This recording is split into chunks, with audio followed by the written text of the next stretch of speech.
BNP chairperson Begum Khaleda জিয়ার অসুস্থতার সময়ে সহযোগিতা ও শুভকামনার জন্য সবাইকে ধন্যবাদ জানিয়েছেন দলের ভারপ্রাপ্ত চেয়ারম্যান তারেক রহমান। দেশবাসীর সম্মিলিত সমর্থনই জিয়া পরিবারের শক্তি ও প্রেরণার উৎস বলে মন্তব্য করেন তিনি।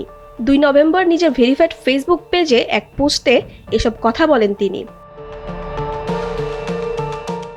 বিশ্বের নানা প্রান্ত থেকে বেগম খালেদা জিয়ার সুস্থতার জন্য সহযোগিতা ও শুভকামনা জানানোই জিয়া পরিবার ও বিএনপির পক্ষ থেকে সবার প্রতি ধন্যবাদ জানান তারেক রহমান। তিনি আরও উল্লেখ করেন, বিভিন্ন দেশের নেতা, কূটনীতিক, বন্ধু সর্বস্ব ব্যক্তিদের উদ্বেগ উৎকণ্ঠা এবং বাংলাদেশের লাখো মানুষের ভালোবাসা ও দোয়া তাদের পরিবারকে গভীরভাবে স্পর্শ করছে। তারেক রহমান লিখেন, দেশবাসীর সম্মিলিত সমর্থনই তার পরিবারের শক্তি ও প্রেরণার উৎস।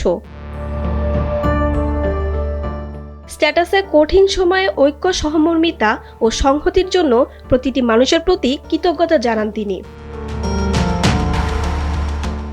মোজাহিদা মোশাররত, সময়ের আলো।